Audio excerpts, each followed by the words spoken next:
శ్రీ గణేశ పురాణము ఉపాసనాఖండము 37వ అధ్యాయము.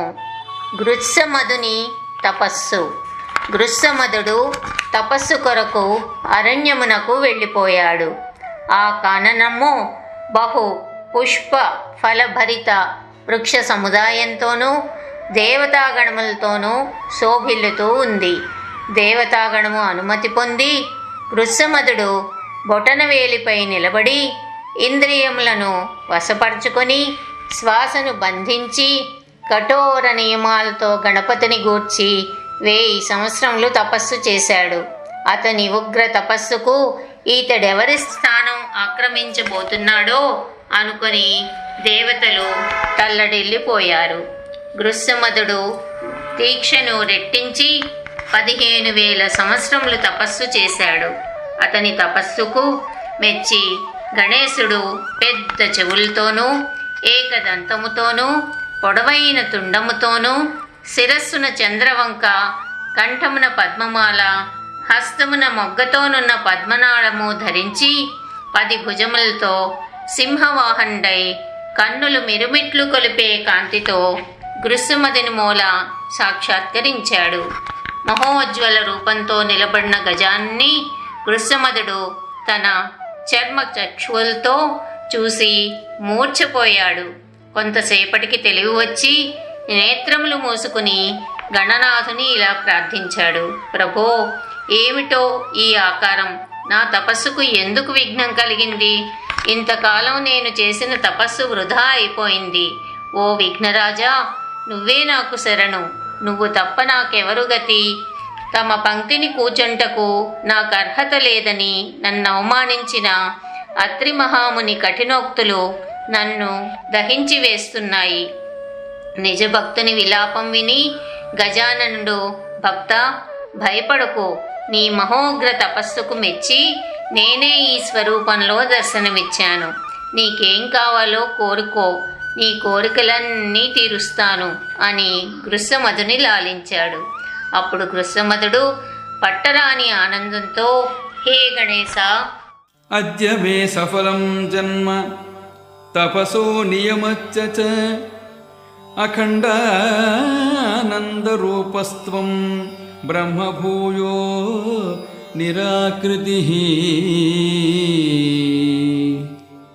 అంటే, ఓ గణనాయక, ఇప్పుడు నా జన్మ తరించి నా నియమం నిలిచింది, నా తపస్సు ఫలించింది. ఓ దేవా, నువ్వు అఖండానంద నిరాకార పరబ్రహ్మవు అని గజాననుని స్తుతించాడు. ఆనంద పారవశ్యంతో నాట్యం చేశాడు. చేతులు జోడించి, ఓ దేవాదిదేవా గణేశ, నువ్వు నా ఎదుట సాక్షాత్కరించాక నేను కోరవలసిందేముంది? కానీ నీ ఆనతి మేరకు ఒక్క వరం కోరుతాను. జీవరాశుల్లో మనుష్య జన్మ శ్రేష్టమైనది కదా. ఆ మనుష్యుల్లో బ్రహ్మవేత్తలు ఉత్తములు. కాబట్టి నువ్వు నాకు బ్రహ్మజ్ఞానం ప్రసాదించు. అంతేకాదు, నాకు భక్తుల్లో శ్రేష్ఠత్వాన్ని, ముల్లోకాకర్షణ సామర్థ్యాన్ని, ముల్లోకములలో కొనయాడబడే ఖ్యాతిని ప్రసాదించు అని ప్రార్థించి తర్వాత, దేవా, ఈ అరణ్యము పుష్కరారణ్యమని, ఈ పురము పుష్కరపురమని, ఈ క్షేత్రమును గణేశ క్షేత్రమని ఖ్యాతి పొందేటట్లు వరమియ్యి అని అర్థించాడు. అంతట గజాననుడు గృత్సమదుడు కోరిన కోరికలు, వరములు అన్నీ ఇచ్చి ఇతరులకు అసాధ్యమైన బ్రాహ్మణత్వం ప్రసాదించి గణానాథ్వాం అనే ఋగ్మంత్రమునకు గృత్సమదుడే ఋషి అని నిర్ణయించాడు. ఏ కార్యం తలపెట్టినా తొలుత గృత్సమదుని స్మరించి పిదప గణేశ్వరిని స్మరిస్తారన్న వరం కూడా అనుగ్రహించాడు. ఋషి ఛందస్సు, దేవతా మంత్రములను నెరుగక చేసిన దైవారాధన వ్యర్థమని నిబంధించాడు. పిమ్మట గృత్సమదుడు, నీకు మరో వరం కూడా ఇస్తున్నాను గృత్సమద అని చెప్పి, దేవతలందరినీ భయపట్టే పుత్రుడు నీకు కలుగుతాడు. ఒక్క శంకరుడు తప్ప వాడిని ఎవరూ జయించలేరు. వాడు నా యందు అనన్య భక్తిని కలిగి ఉంటాడు. ఈ అరణ్యం కృతయుగంలో పుష్కరమని, త్రేతాయుగంలో మణిపురమని, ద్వాపరమందు భావకమని, కలియుగమందు భద్రకమని ప్రసిద్ధి చెందుతుంది. ఇక్కడ స్నానాధికములు చేస్తే సర్వ కార్యములు సిద్ధిస్తాయి అని పలికి గణనాథుడు అంతర్ధానమయ్యాడు. గృత్సమదుడు అక్కడ గణేశ ఆలయం నిర్మించి స్వామికి సిద్ధి వినాయకుడని నామకరణం చేసి ఆ స్వామిని పూజిస్తూ వచ్చాడు. ఫలశ్రుతి: ఈ అధ్యాయము శ్రద్ధగా పఠించిన వారి సమస్త కోరికలు నెరవేరి వారికి మోక్షం కలుగుతుంది. 37వ అధ్యాయం సమాప్తం.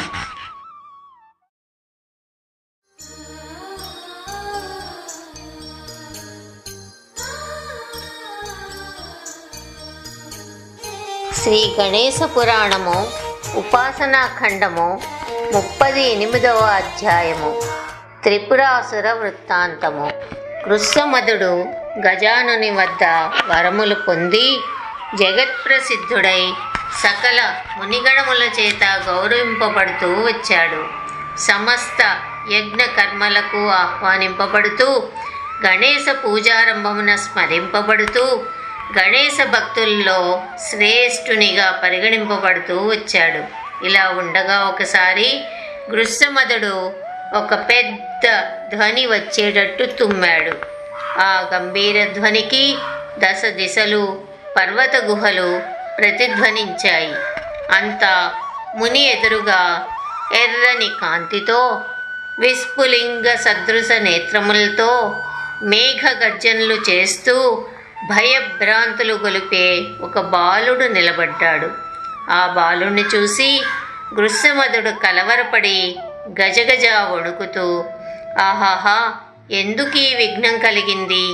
ఈ కుర్రను గజాననుడు ఇచ్చాడా అని తనలో తాను చర్చించుకుంటూ తిరిగి బాలుని వంక చూడగా బాలుడు ముద్దు ముఖంతో కమలము వంటి కండ్లతో బంగారు భుజకీర్తులు, బాహుపురులు, శిరస్సున కిరీటం, బంగారు మొలతాడు, పాదములకు అలంకారములు ధరించి మన్మధుని బోలు చక్కని వదనంతో కనబడ్డాడు.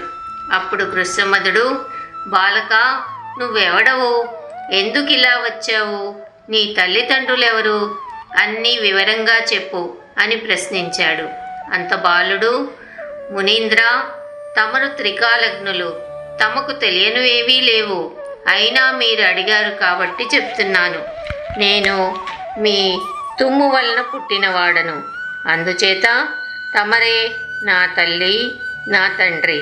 దయచేసి నన్ను కొంతకాలం సంరక్షించండి. నేను ఇంద్రాదులను జయించే పరాక్రమం, ముల్లోకాలను ఆక్రమించే శక్తి కలవాడనవుతాను. నా శక్తి మీరే చూస్తారు అని బాలుడు ప్రత్యుత్తరం ఇచ్చాడు. ఈ బాలుడు పుట్టడంతోనే తాను 3 లోకాలను ఆక్రమించే శక్తివంతం అవుతాడని చెప్తున్నాడు. అందుచేత ఈ పిల్లవానికి మహోత్కృష్టమైన గణపతి మహామంత్రంను ఉపదేశిస్తాను. ఆ మంత్ర ప్రభావం వల్ల ఈ బాలుని కోర్కెలన్నీ నెరవేరగలవు. వానితో పాటు నాకును కీర్తి ప్రతిష్టలు కలుగుతాయి అని యోచించి బాలునకు మంత్రం ఉపదేశించాడు. ఓ బాలక, నువ్వు గణానాం త్వాం అనే ఈ మంత్రరాజంను భక్తి శ్రద్ధలతో జపించు. ఆ ద్విరదానండు ఎప్పుడు నిన్ను అనుగ్రహిస్తాడో అప్పుడు నీకు అన్నీ సిద్ధిస్తాయి అని బాలుణ్ణి ఆశీర్వదించాడు. బాలుడు ఒక అడవికి వెళ్ళి ఇంద్రియాలు నిగ్రహించి తదేక దీక్షతో మంత్రం జపించడం ప్రారంభించాడు. బాలుని అకుంఠిత దీక్షకు దేవతలు, దానవులు తప్పించిపోయారు. బాలుడు 5000 సంవత్సరాలు జపం చేయగా గణపతి సాక్షాత్కరించాడు. బాలుడు కండ్లు తెరచి 4 చేతులు, మేధురోదరము, పరుసువు, పద్మము, మాల, మోదకము ధరించి ఉగ్ర రూపంతో నిలబడిన గణపతిని చూసి, దేవదేవా, భక్తవత్సలుడు అయిన నీవేళ ఈ ఉగ్ర రూపంతో నన్ను భయపడతావు? సౌమ్య రూపం దాల్చి నా కోరికలు తీర్చు అని వినయంగా ప్రార్థించాడు. భద్రగజాస్యుడు సౌమ్య రూపం దాల్చి బాలునితో లాలనగా, అబ్బాయి, కలవరపడకు. నువ్వు ఏ మూర్తిని ధ్యానించావో ఆ మూర్తిని నేనే. నీకు వరములు ప్రసాదించడానికే వచ్చాను. బ్రహ్మాది దేవతలు గాని, దాన యక్ష గంధర్వులు గాని, మునులు గాని నా స్వరూపంను తెలుసుకోలేరు. నీకు కావలసిన వరములు కోరుకో అని పలికాడు. అప్పుడు ఆ బాలుడు, ఓ దేవా, నీ దర్శనం చేత నేను ధన్యుడినయ్యాను. నా పితరులు జన్మ తపస్సు ధన్యత చెందడం అయినది. నేను బాలుణ్ణి. వాక్కుల కందని నిన్నెలా స్తుతించాలో నాకు తెలియదు. సూర్యుడు నీ వల్లనే ప్రకాశిస్తున్నాడు. నీ అనుగ్రహం వల్లనే చంద్రుడు చల్లదనాన్ని, అగ్ని ఉష్ణంను కలిగి ఉన్నారు. ఈ జగచ్చలనానికి నువ్వే కారణభూతుడవు. నీ మహిమలు త్రిమూర్తులకైనా తెలియవు. నువ్వు వరదుడవు. నాకు త్రైలోక్య ఆకర్షణ శక్తిని ప్రసాదించు.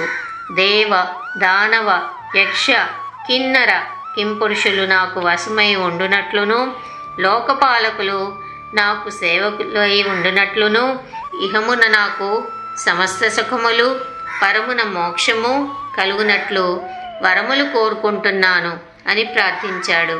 గజాననుడు బాలుని కోరికలు ఆమోదించి వరములిచ్చి, వత్స వత్స, ఇనుము వెండి బంగారములతో నిర్మితమైన ప్రాకారములు గల 3 పురములను నీకిస్తున్నాను. వాటికి కాలగమనం ఉంటుంది. ఒక్క శంకరునికి తప్ప ఇతరులకు అవి దుర్భేద్యములు. నువ్వు త్రిపురాసుర నామంతో పరిగణింపబడుతావు. ఎప్పుడైతే శంకరుడు ఒక్క బాణంతో ఆ 3 పురములను ఛేదిస్తాడో ఆ క్షణమే నువ్వు మరణం పొందుతావు అని చెప్పి అంతర్ధానమయ్యాడు. త్రిపురాసురుడు మొదట దైవ వియోగమునకు విచారించాడు. తరువాత గజాననుడొసగిన పరములకు మిక్కిలి సంతోషించాడు. 3 లోకములు ఆక్రమించడానికి ప్రయత్నం ప్రారంభించాడు. 38వ అధ్యాయం సమాప్తం.